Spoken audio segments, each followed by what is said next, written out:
오늘 아침에는 우리가 오바댜 성경을 함께 묵상하도록 하겠습니다. 이 오바댜 성경은 구약 성경 가운데 유일하게 단 한 장으로 이루어져 있는 성경입니다.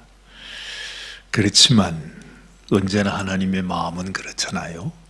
큰 것보다는 오히려 작은 것을 통해서 하나님의 깊은 뜻을 하나님께서 보여주시는 것을 우리가 알게 됐죠. 이 오바댜 성경이 어떻게 구약 성경에 이렇게 들어가게 되었는가? 도대체 이 내용이 무슨 내용이길래 불과 한 장의 내용인데 이렇게 성경에 속하게 되었는가를 아침에 묵상을 하다가 보니까 이 오바댜 성경의 소중한 면은 바로 한 장이라고 하는 이 짧은 메시지이기 때문에 하나님께서 우리에게 주시는 교훈이 아주 귀한 것이겠구나 하는 생각이 들었습니다. 여러분들도 한 장밖에 되지 않는 성경이니까 이건 읽든지 안 읽든지 무슨 상관이 있겠는가 이렇게 생각하지 말고 아마도 보면 이 모든 성경 중에 하나님께서 우리에게 가르쳐 주시고자 하시는 가장 귀한 진리가 이 말씀 속에 들어 있기도 하겠구나 하는 생각으로 말씀을 함께 보면 좋겠습니다. 먼저 한번 오바댜 1장 우리 1절 말씀을 한번 읽어보죠. 오바댜의 묵시라 이렇게 시작합니다. 주 여호와께서 에돔에 대하여 이같이 말씀하시니라. 에돔이라고 하는 족속, 그 나라를 향하여 주시는 하나님의 말씀이라는 뜻입니다. 우리가 여호와께로 말미암아 소식을 들었나니 곧 사자가 열국 중에 보내심을 받고 이르기를 너희는 일어날지어다. 우리가 일어나서 그로 더불어 싸우자 하는 것이니라. 이렇게 시작하고 있습니다. 하나님께서 이 에돔을 멸하시겠다는 것입니다. 이 에돔과 싸우시겠다는 것이죠. 그래서 모든 열국들에게 하나님께서 너희가 다 일어나서 저 에돔 족속을 멸하라고 하는 그 메시지를 주셨다는 말씀입니다. 또 2절에는 이렇게 말씀합니다. 여호와께서 가라사대 내가 너를 열국 중에 미약하게 하였으므로 네가 크게 멸시를 받느니라. 도대체 이 에돔 족속이 무엇을 잘못했길래 하나님의 마음을 어떻게 아프게 했길래 하나님께서 그 족속을 미약하게 하시겠답니다. 여러분, 우리도 하나님 앞에 이렇게 살아가면서 누구나 하나님께 복받기를 원하지 않습니까? 하나님 앞에 장대하게 되기를 원합니다. 또한 그것이 하나님께서 우리를 향한 간절한 소원이기도 합니다.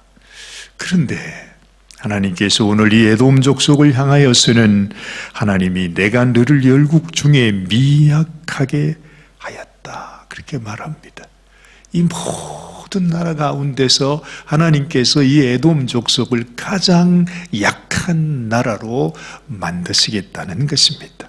그래서 네가 크게 멸시를 받는다 말씀하는 것이죠. 그야말로 하나님 앞에 복을 받지 못한 족속이 되었습니다. 이 에돔이 참으로 하나님 앞에 인정도 받지도 못하고 사랑받지도 못하고 결국 하나님께 버림받는, 그래서 온 나라 열국들에 의해서도 버림을 받는 그런 족속이 되었다 하는 것이죠. 도대체 여기에 무슨 사연이 있겠습니까? 자, 한번 생각해 보십시다. 우리가 기억을 더듬어서 하나님께서 우리를 축복해 주시는, 내가 너를 축복하리라, 내가 너희를 장대하게 하리라, 너희를 축복하는 자를 내가 축복하고 너희를 저주하는 자들을 내가 저주하리라, 너희는 복의 근원이 되라 하신 말씀이 어디에 있습니까? 예, 그렇지요. 창세기 12장에 우리 아브라함에게 주었던 말씀입니다. 그 아브라함을 향한 축복의 말씀은 아브라함의 자손된 우리 모든 성도들 그리고 모든 백성들에게 주시는 하나님의 축복의 원리이기도 하지요. 그래서 언제나 하나님께서 우리를 통해서 복을 주시기를 원하십니다. 우리가 축복의 근원이 되기를 원하십니다. 우리가 그렇게 살면 우리를 축복하는 자를 또 축복해 주시고 우리를 저주하는 자를 내가 저주하겠다. 하나님은 그렇게 약속하신 것이지요. 자, 그러면 여러분 이 에돔 족속은 어떤 삶을 살았는가? 여러분 에돔이 누군 줄 아시지요? 에돔은 성경에서 에서를 가리킵니다. 에서는 누구입니까? 야곱의 쌍둥이 형이 에서가 아닙니까? 에서와 야곱은 아브라함의 그 소중했던 아들 이삭의 아들입니다. 이삭과 리브가 사이에 난 쌍둥이 아들. 그러니 얼마나 귀했겠어요. 하나님께서 신명기 말씀을 보면 신명기 23장에 그런 말씀이 나와요. 이 에서와 야곱은 한 형제라. 그런데 참 기가 막힌 사연으로 여러분도 잘 알다시피 야곱이 하나님의 은혜를 너무너무 사모해서 형이 받아야 할 장자의 명분, 그 명분뿐만 아니라 장자가 받는 모든 축복까지도 야곱이 다 훔쳐가 버리고 말았습니다. 결국 그 일로 인해서 에서와 야곱은 원수가 됩니다. 한 오랜 세월이 지난 이후에 다시 만나 화해를 했지만 그 자손들은 서로 좋은 사이가 되지를 못했습니다. 그래서 여기에 나오는 이 에돔은 바로 에서의 자손들을 의미하고 또 이스라엘 족속들은 바로 야곱의 자손들을 의미하지요. 한 형제이기 때문에 하나님께서도 너희가 서로 형제인 것을 잊지 말라. 그것을 기억하고 늘 형제의 우애를 지키면서 살라고 하는 것이 바로 그 부모의 마음이기도 했고 또한 하나님의 마음이기도 했을 것입니다.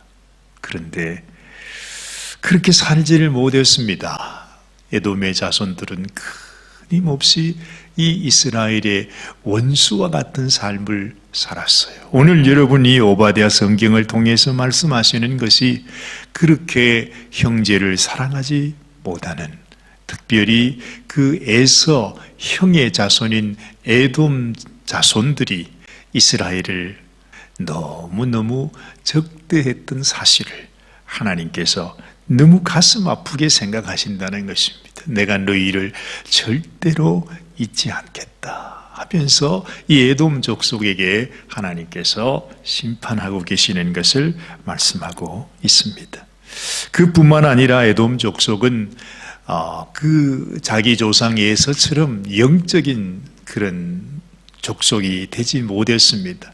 하나님 앞에 은혜를 사모하고 하나님 앞에 겸손히 살고 하나님의 말씀을 따라 순종하며 살아가는 그런 민족이 되면 얼마나 좋았겠습니까? 그런데 어찌 보면 그 피를 또 속이지 못하는 것 같아요. 에서가 영적으로 약했지 않아요. 그래서 이런 문제들이 생겨나게 되었는데 그것처럼 이 에서의 자손들도 하나님 앞에 하나님의 뜻을 따라 순종하며 사는 그런 민족이 되지를 못했다는 것입니다. 오늘 3절 말씀에 보면 이렇게 에돔 족속을 설명해 주고 있습니다. 바위 틈에 거하며 높은 곳에 사는 자여, 네가 중심에 이르기를 누가 능히 나를 땅에 끌어내리겠느냐 하니 너의 중심의 교만이 너를 속였도다. 여러분, 에돔 족속의 가장 큰 문제가 하나님 앞에 교만했다는 것이죠. 그 삶 속에 아주 교만으로 가득 차 있었습니다. 4절을 보니 네가 독수리처럼 높이 오르며 별 사이에 깃들일지라도 내가 거기서 너를 끌어내리리라. 나 여호와가 말하였느니라. 참으로 하나님 앞에 이렇게 심판을 받는 안타까운 민족이었음을 알게 됩니다. 하나님이 그 에돔의 그 마음, 그들의 삶을 얼마나 싫어하셨는지.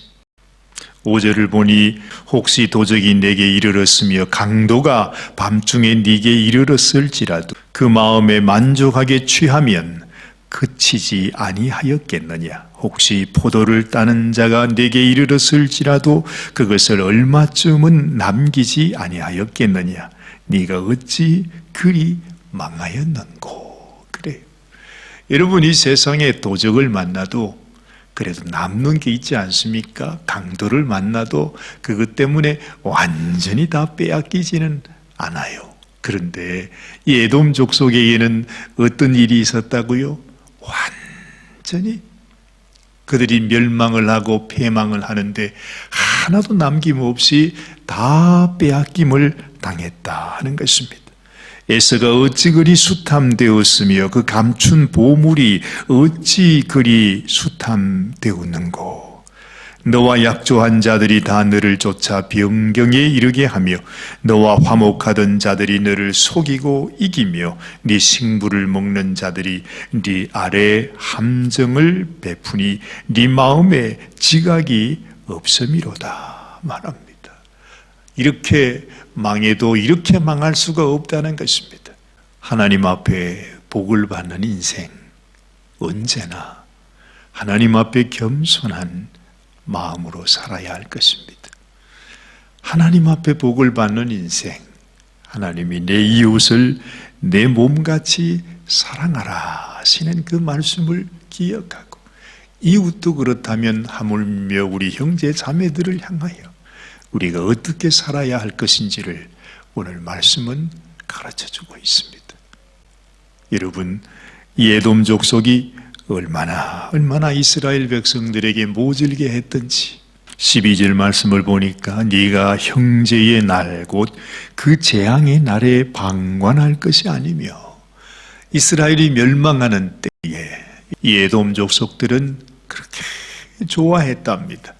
얼마나 자기 형제 이스라엘 족속을 싫어하고 미워했는지 이스라엘이 멸망할 때 그들도 너무 좋아서 그 이스라엘에게 어떻게 했느냐 하니 그 말씀을 하고 있는 것입니다. 유다 자손의 패망하는 날에 기뻐할 것이 아니며 그 고난의 날에 네가 입을 크게 벌릴 것이 아니라 내 백성이 환난을 당하는 날에 네가 그 성문에 들어가지 않을 것이며 환난을 당하는 날에 네가 그 고난을 방관하지 않을 것이며 환난을 당하는 날에 네가 그 재물에 손을 대지 않을 것이며 사거리에 서서 그 도망하는 자를 막지 않을 것이며 고난의 날에 그 남은 자를 대적에게 붙이지 않을 것이니라.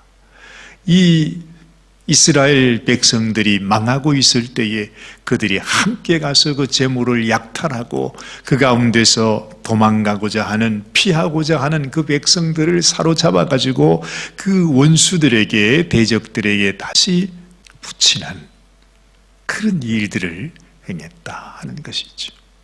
끊임없이 이 에돔은 이스라엘을 대적하는 일을 해왔습니다. 참 놀랍습니다. 그래도 형제였습니다. 쌍둥이 형제였습니다. 그렇게 하나님 앞에 한 형제로, 한 가족으로 있었던 자들입니다. 그런데 그 형제가 원수가 되었습니다. 아마도 우리도 살아가면서 우리 형제가 원수가 되어 있는 그런 경우는 없습니까?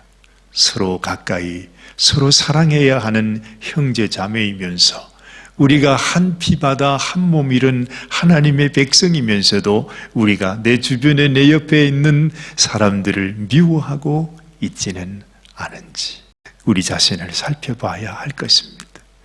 이 오바댜 성경을 통해서 하나님께서 이것이 얼마나 큰 비극이요, 얼마나 슬픈 일인지를 말씀하고 있습니다. 우리가 하나님의 사랑으로 하나님이 우리들에게 말씀하신 말씀을, 그 축복의 원리를 따라가지 못할 때에 하나님께서 결코 그것을 잊지 않으시고 심판하실 것이라는 말씀을 우리에게 해주고 있습니다. 이것이 바로 여러분, 우리가 형제를 사랑하고 하나님의 축복의 원리를 따라서 살아가는 것이 바로 축복의 길이지요. 이것이 바로 하나님이 우리에게 원하는 길입니다. 참 놀랍게도 이 에돔 족속 중에 우리가 잘 아는 한 인물이 있습니다. 그 사람은 바로 헤롯 왕이었습니다. 이 헤롯 왕이 어떤 일을 합니까? 예수님께서 이 땅에 오셨을 때에 예수님을 죽이려고 했던 자였습니다. 그래서 예수님을 죽이려고 2살 이하의 어린 아이들을 다 죽였던 바로 그 왕이 헤롯 왕이 아닙니까? 끝까지 하나님 앞에서 하나님의 뜻을 대적하고 하나님의 마음을 알지 못하고 하나님이 이루시려고 하는 그 길을 막는 인생이 되어서는 안 될 것입니다. 오늘도 나는 주님의 길을 걸어가고 있는가? 하나님의 말씀을 따라 순종하며 살아가는가? 나는 축복을 전하는 자인가?